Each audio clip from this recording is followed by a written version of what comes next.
Bom dia! Agora, com vocês, mais uma edição do TV Comunicare. Hoje você vai ver a inclusão das mulheres na Assembleia e a grande diferença na quantidade de homens e mulheres presentes neste meio. A reforma na República Argentina e as mudanças no itinerário do Ligeirão Norte e Sul. Status da relação Ucrânia e Curitiba. E muito mais agora com vocês do TV Comunicare. Com baixa participação, deputadas criam um projeto para a criação da bancada feminina na Assembleia Legislativa do Paraná. A democracia é o governo em que o povo exerce soberania. Mas como terá democracia se grande parte da população não está representada em cargos políticos? De acordo com o TSE, 52% do eleitorado do Brasil é feminino. De 513 deputados federais, apenas 77 são mulheres, ou seja, 15%. No Senado, as coisas não são muito diferentes. Dos 81 senadores, apenas 13 são mulheres, o que equivale a 16% dos assentos. Dos 54 deputados estaduais, o Paraná conta com apenas 5 mulheres. Para garantir a maior participação no Congresso, no dia 3 de maio foi aprovado na Comissão de Constituição e Justiça a bancada feminina, composta por todas as mulheres da Assembleia. Além da criação da bancada feminina, o texto original definia que 30% da mesa diretora fosse de deputadas mulheres. No entanto, esse dado foi alterado.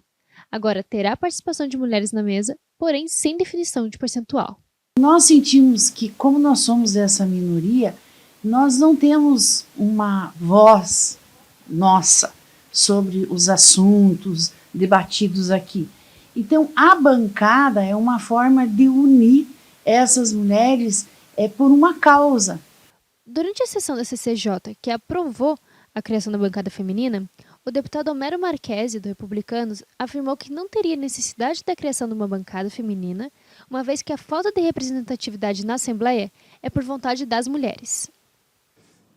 Eu não sei porquê, mas as mulheres são maioria na sociedade. Se as mulheres são minoria na Assembleia, é porque as mulheres quiseram isso. Então, é um projeto que vai estabelecer um benefício para uma minoria que foi escolhida por uma maioria. As deputadas Cristina Silvestre e Luciana Raffarin repudiaram esse posicionamento de Homero. Não é que as mulheres não votam em mulheres, não é essa a questão. A questão é que as mulheres têm muita dificuldade para entrar na política. Se eu sou candidata e você, homem, é candidato, nós teríamos que ter o mesmo direito, mas nós não temos. Por isso que a gente lamenta que deputados tenham ainda esse pensamento, porque nós entendemos que se não tivermos essa compreensão para as mulheres que vêm uma vida toda sempre lutando contra o preconceito, a discriminação, contra a opressão, contra a violência, se nós não tivermos essas oportunidades, nós nunca teremos uma sociedade justa e igualitária. Em justificativa apresentada na Assembleia, o deputado Homero é contra o projeto, pois, segundo ele, além do direito de fala em comissões e sessões, a líder da bancada feminina também terá o direito de indicar integrantes do grupo para as diversas comissões da Casa. Além disso, ele afirma que isso causaria uma superrepresentação em relação a outros parlamentares, especialmente no caso das comissões. Conversamos com o deputado Homero sobre o seu voto. Para ele, o projeto está sendo usado para favorecer apenas uma parte da população. Então, a gente tem que tomar muito cuidado quando a gente vê uma iniciativa travestida de algo positivo, mas que, no fundo, pode estar satisfazendo o interesse de poucos. A gente tem que tomar cuidado, especialmente as mulheres, para não serem usadas para satisfazer o interesse de poucos. Eu acho que as mulheres, no geral, a população paranaense, ela não está recebendo toda a informação sobre esse projeto. Não é um projeto que visa só uma defesa de parte da população, que já é representada aqui com 2 estruturas próprias, mas também busca a criação de cargos aqui. Não vai ter criação de cargos, pelo menos essa é a intenção. Quando apresentamos o projeto, discutimos sobre isso. Não é a questão de criação de cargos ou novos cargos, mas sim só o espaço que passa a ser ocupado também por mulheres. Quando a gente fala da participação da mulher na política, nós falamos ainda de uma subrepresentação, porque a política ainda é vista como um espaço mais masculino. E nós temos hoje cerca de 16% das mulheres no parlamento.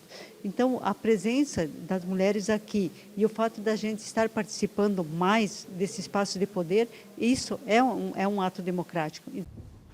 Para ser colocado em prática, o projeto ainda deve ser levado ao plenário da Assembleia Legislativa do Paraná. Que bom que elas estão se pronunciando, né, João? Essa busca pela igualdade cresce cada vez mais. Sim, Natália, que bom mesmo. E no dia 13 de maio, a estação Itajubá foi desativada por conta de obras. Mais informações agora com o repórter Caio Yuki. A estação Itajubá foi temporariamente desativada nos dois sentidos por conta das reformas para a ampliação do itinerário do Ligeirão Norte-Sul. Os passageiros poderão utilizar o terminal do Portão e a estação do Hospital do Trabalhador para melhor locomoção. Até então, a URBS não se pronunciou sobre um retorno da estação tubo do Itajubá. Fomos até a Avenida República Argentina para ver como estão a opinião dos pedestres que passam por ali diariamente, como você confere agora. Recentemente, uma das principais avenidas de Curitiba, a Avenida República Argentina, passou por um processo de obras para sua reformulação. E as principais mudanças estão o alargamento da via exclusiva dos ônibus com o desalinhamento de 26 das estações tubo presentes na avenida. Também foram implantadas as chamadas vias elevadas, que permitem aos pedestres uma melhor travessia, pelo menos na teoria, nas estações Silva Jardim, Carlos Ditt e Itajubá. Contudo, comerciantes da avenida denunciam a demora para a finalização do processo. As obras tiveram um prazo de entrega prorrogado para o fim do primeiro semestre deste ano. O prazo anterior, final de 2021, já estava além do previsto inicialmente, mas foi recalculado por conta dos desafios impostos pela pandemia, como a falta de insumos e mão de obra. Jeremias Roberto da Silva é dono de uma banca próxima à estação Carlos Ditt e reconhece o resultado da reforma, apesar do tempo. Então, começou mais ou menos em maio do ano passado, né? Cara, num geral ficou legal, eu achei meio demorado. A princípio era uma obra para 6 meses e já vai fazer um ano agora. Álvaro Luiz Gulinowski é gerente de uma loja de roupas também próxima à estação Carlos Ditt e conta como a dificuldade para chegar ao trabalho pela Avenida República Argentina durante o processo de obras foi um desafio a mais em tempos difíceis para o comércio. Foi um período que foi difícil para nós, devido à pandemia e tudo mais. A obra afetou bastante, o nosso movimento caiu bastante e inclusive ficou fechada. A rua ficou fechada por um bom tempo, a República Argentina, atrapalhou até eu para vir para a loja, que tinha que dar uma volta enorme para poder chegar até o meu local de trabalho. Então afetou muito nós. Os comerciantes também revelam um certo estranhamento às vias elevadas por parte de pedestres e motoristas que passam pela região. Confunde. Confunde porque assim, a gente que conhece aqui a localização, a gente já está por dentro que é tudo junto ali, né? Agora, quem não conhece, daí esses dias mesmo eu vi uma senhora quase ser atropelada ali. Então confunde um pouco, sim. Eu acho que a princípio, né, tudo que é novo gera um desconforto. Então, a princípio, eu acho que está tendo muita dificuldade, inclusive eles estão até colocando muitos guardas ali para poder orientar. Eu acho que vai ser muito dificultoso para poder o pedestre e o motorista se conciliarem, né? Outra novidade é a remoção das vagas para estacionar automóveis ao longo da avenida, que deram espaço ao crescimento da via exclusiva dos ônibus. Ela fica, a certo ponto, fica bonita, né? Ficou um espaço bonito, porém vai ficar diminuir o estacionamento, que afeta bastante para nós, para o comércio, né? O pessoal vai ter que procurar alternativas para poder estacionar o carro. Em seu site oficial, a Prefeitura de Curitiba diz que as vias elevadas dão ao pedestre a prioridade no conceito de mobilidade ativa que contempla todos os meios de locomoção, buscando a harmonia no trânsito de veículos e pedestres com mais segurança e liberdade. Nossa equipe procurou o Instituto de Pesquisa e Planejamento Urbano de Curitiba, o IPUC, para esclarecer as mudanças, mas não obteve resposta a tempo da exibição da reportagem. Nesse momento, vamos para um breve intervalo. No próximo bloco, iremos falar sobre o status da relação ucraniana em Curitiba e sobre a startup curitibana que auxilia consultores de consórcios.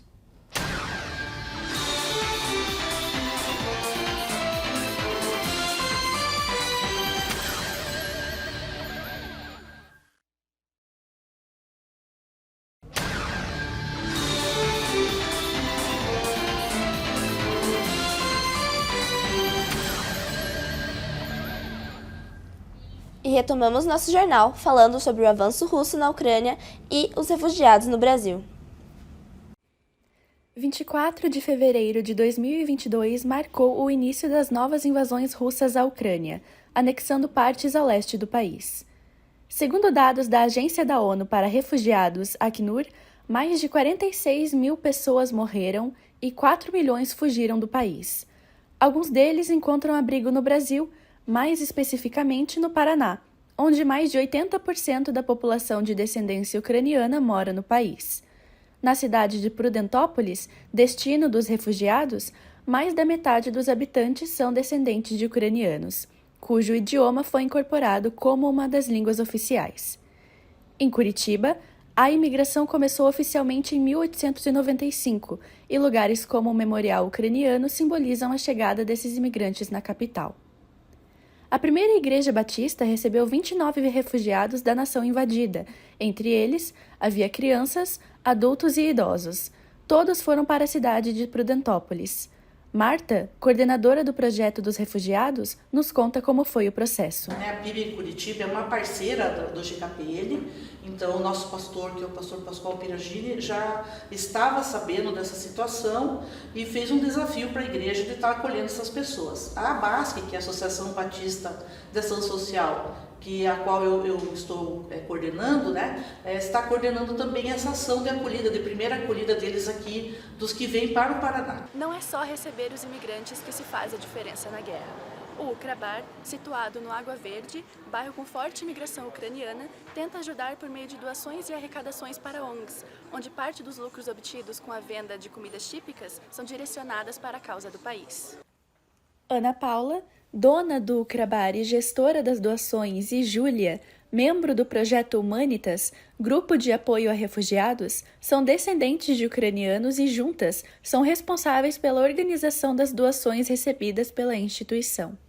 A partir do momento que a gente descobriu que a Ucrânia estava em guerra, a gente se mobilizou em várias frentes para começar a fazer ajudas humanitárias.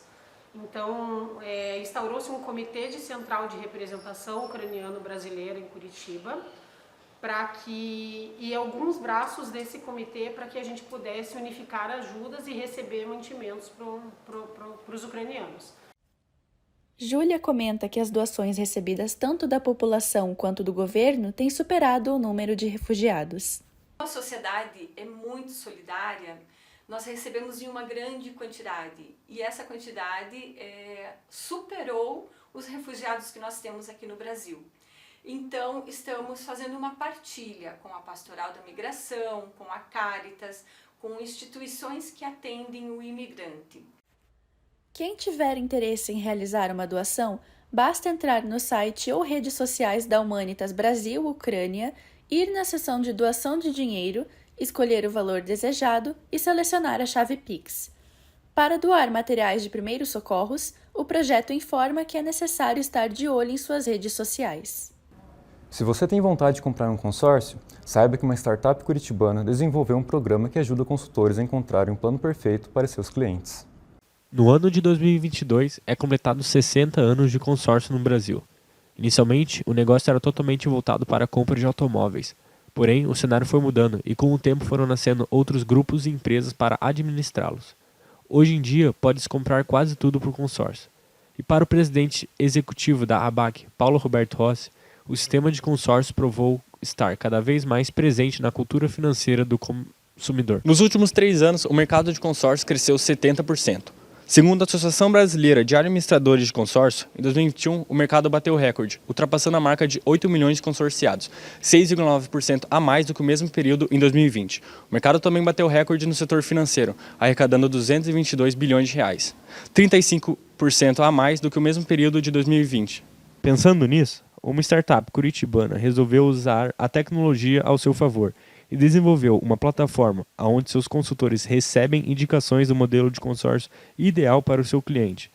Lá é analisado as características e o comportamento para mostrar o plano ideal para o consumidor final. Não existe hoje como você atingir a máxima performance vendendo qualquer coisa sem utilizar a tecnologia para você fazer a gestão do teu processo. Então, para você ter a máxima performance vendendo, você precisa gerir dados, você precisa utilizar um CRM, você precisa utilizar um sistema de gestão. E para você poder constantemente estar aperfeiçoando o teu processo, você precisa estar olhando o tempo todo para relatórios, métricas, números, etc. É aí que você alia a tecnologia ao trabalho de vendas, porque você faz toda a gestão do teu trabalho por dentro da plataforma, gestão de clientes, facilita a elaboração de propostas, você vende de forma mais rápida e você ainda conta com toda a tecnologia de dados ao teu favor para você poder ir analisando a tua performance e melhorando aumentando ao longo de semanas, meses e anos o teu volume de venda e, consequentemente, também o seu comissionamento. Atualmente, o grupo conta com 50 consultores trabalhando, mas até o final do ano é almejado ter 150. O gestor da startup, Ronei, ainda fala como a tecnologia ajuda no processo e, consequentemente, dá condições para os consultores fazerem o melhor trabalho possível. Aplicativo é uma delas, e a estrutura que vem por trás, de você trazer pessoas que estão faculdade, professores que já vêm no mercado, não somente com ensino, mas com vivência de mercado, atuando para levar a melhor solução ao nosso cliente. Ou seja, você trazer toda essa estrutura de educação com a plataforma Bom Lance, seja a universidade e o aplicativo dessa junção, é um diferencial que as outras administradoras não têm, por questão de tempo e investimento. Então isso nos torna diferenciado no mercado. Vamos falar um pouco de esportes? Vem aí Júlia Moreira falando sobre o panorama geral do futebol. Quarta-feira é dia de Libertadores. O Atlético entra em campo nesta quarta contra o Libertad do Paraguai, na Arena da Baixada às 19 horas. Confronto esse que é extremamente importante para o Atlético, visto que para a matemática dar certo e o Atlético passar para a próxima fase da competição, ele precisa de um resultado positivo nesse jogo, ou seja, precisa vencer ou pelo menos empatar o jogo. Também é o jogo que marca a estreia do técnico Felipão no comando do Atlético na competição. O Felipão, que já é um cara experiente na competição, conquistou uma Libertadores com o Grêmio em 95 e uma com o Palmeiras em 99, agora tem o objetivo de conseguir os 3 pontos para o Atlético. Também o Atlético conta com um retrospecto favorável contra times paraguaios em casa, ou seja, são 3 confrontos na Libertadores contra times paraguaios e um na Sul-Americana, todos terminados em vitória, coisa que pode dar boa para o Atlético. Além disso, o Atlético tem poucas baixas para o jogo de hoje, apenas Matheus Fernandes e Vitinho não estarão no jogo porque tiveram lesão constatada, mas o Atlético deve ir com força total, tanto que Terans, que ficou fora contra a derrota do Fluminense no sábado, volta a incorporar o elenco.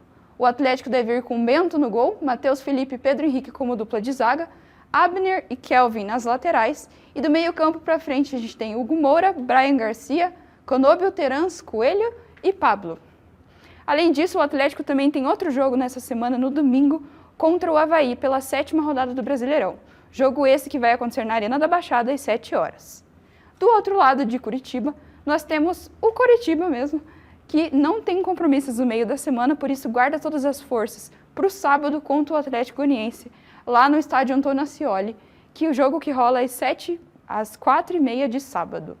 Também para os amantes de futebol aqui paranaense, na Série B nós temos 2 confrontos essa semana. O Operário recebe o Ituano em casa pela partida válida pela Série B às 11 da manhã no sábado. E o Londrina enfrenta hoje o CRB lá no Rei Pelé, em Maceió. Obrigada pelas infos, Júlia. Certeza que os amantes de esportes adoraram recebê-las. Seguimos com mais um intervalo. No próximo bloco, falaremos sobre como o tempo ficará durante essa semana e também o crescimento da prática de beach tennis em Curitiba.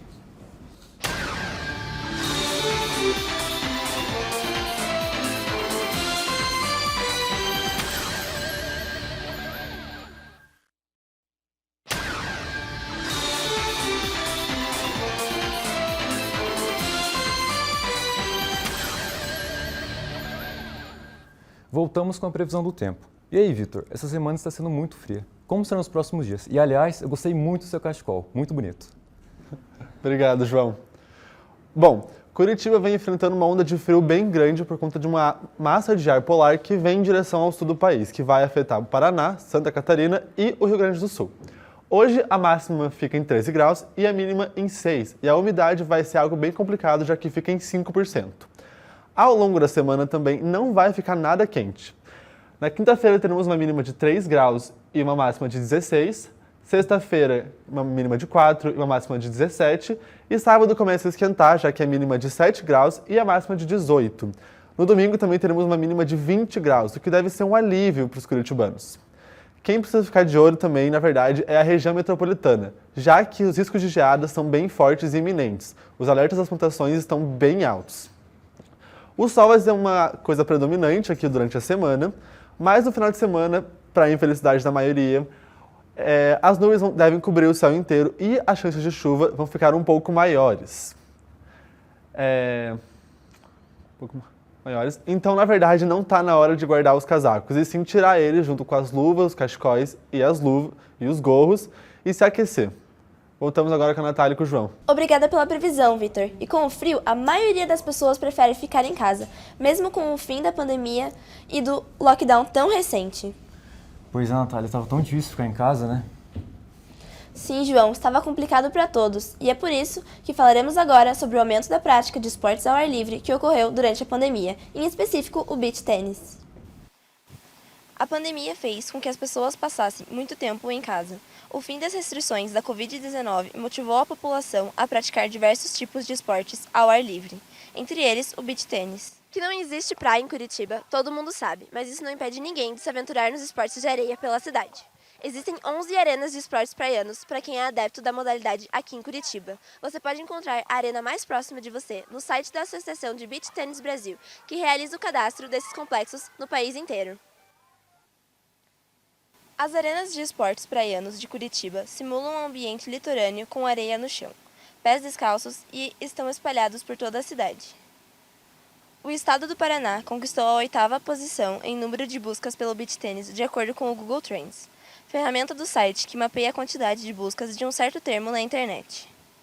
Em Curitiba, no Paraná e agora no Brasil, né, ele tem um crescimento muito grande e cada dia você tem mais adeptos ao esporte, é um esporte novo, uma modalidade nova. 2016, 2017 ela começou com crescimento e cada dia é mais gente jogando beach tênis. Na sua opinião, a pandemia afetou a rotina das pessoas que praticam o beach tênis? Na pandemia ela teve uma situação onde ele cresceu muito, né? Você teve um período onde as pessoas não conseguiam jogar, ainda tem essa questão de distanciamento. E o esporte nesse período, as pessoas se reuniam mais com a família, né? O esporte, o beach tênis ele proporciona você jogar com o filho, com o adulto, mais novo, mais velho. Tem essa variação, então na pandemia ajudou demais para o crescimento. Com o fim do lockdown, respeitando esse distanciamento, então você tem menos coisas compartilhadas no beach tênis, né? A raquete é sua, você quase não tem contato com o adversário. Na dupla sempre um longe do outro e o contato que você vai ter é com a bolinha, né? Então o risco dele era muito pequeno e aí o fim do lockdown ele contribuiu demais. Por qual razão você decidiu começar a prática de beach tênis? Por diversos fatores. Primeiro, pela idade, 10 anos sem nenhuma prática, isso me ajudou muito a fortalecer a musculatura. 3 cirurgias no direito, 2 no esquerdo também me ajudou a fortalecer essa parte. E uma das coisas mais importantes que você encontra aqui no beach tênis é amizade, amigos, fazer grupos novos. Com 63 anos você tem que fazer alguma coisa. Então o mais importante é se divertir, viver a vida. O beach tênis é um dos mais completos, principalmente na idade que a gente está, que precisa fazer atividade física, sem responsabilidade de ganhar ou perder, mas se divertir muito. E a prática de esportes rola solta. Natália, você tem algum bichinho de estimação em casa? Pior que eu tenho, João. Sabia que há um projeto aqui na PUC Paraná que auxilia estudantes com a saúde mental utilizando os cãezinhos? Vamos acompanhar. A interação entre animais e humanos é benéfica para a saúde de ambos. Nessa ideia, desde 2019, a PUC Paraná mantém o projeto Focinhos, que conta com voluntários humanos e caninos para aumentar o bem-estar dentro do campus. O projeto faz parte da CEAP, que é o setor de apoio psicopedagógico da universidade, e os cachorros são uma forma de divulgar esse serviço.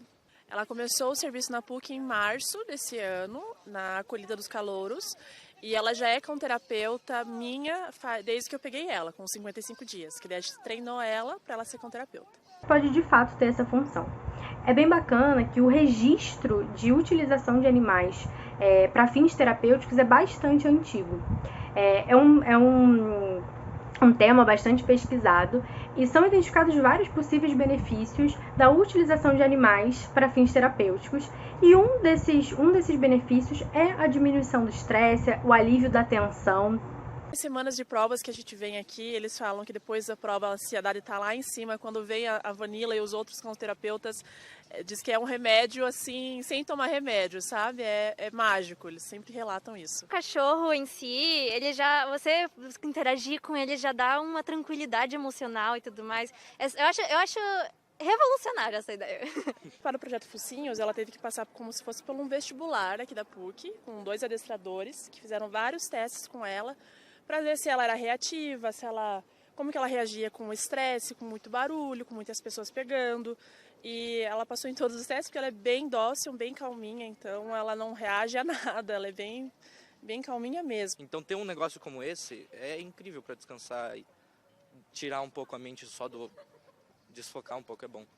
Então, quando eu vi a oportunidade dela participar do projeto, foi feito para ela. Então, a gente já direcionou esse dom que ela tem. Eu sempre falo que eu tenho uma Ana antes da Vanilla e uma Ana depois da Vanilla. A Vanilla preencheu todas as lacunas que tinha no coração. Ela aquece diariamente a gente. É uma alegria contagiante todo dia. E não só minha, do meu marido, do meu filho. Ela preencheu a casa. Neste sábado acontecerá o Festival Curitiba. Mais informações com o repórter Janaína. No sábado, 21 de maio, na pedreira Paulo Leminski, vai acontecer o Festival Curitiba. Depois de 2 anos sem ter festival por causa da pandemia, o evento vai trazer atrações como Isa, Ana Vitória, Vitor Clay, Baco Exu do Blues, Nat Roots, entre muitos outros. O evento contará com 3 palcos e os ingressos estão de R$ 280 a R$ 800. No perfil no Instagram do festival, você confere o que pode e o que não pode, o horário de cada atração e como compra cada um dos ingressos. Volto com o João. Obrigado, Janaína. E aí, Natália, vamos para o festival? Vamos sim! Essa edição do TV Comunicare acaba por aqui. Para rever as reportagens dessa edição e outras notícias, é só entrar no site do portal Comunicare. Muitíssimo obrigado pela audiência e tenha um ótimo dia. Até mais.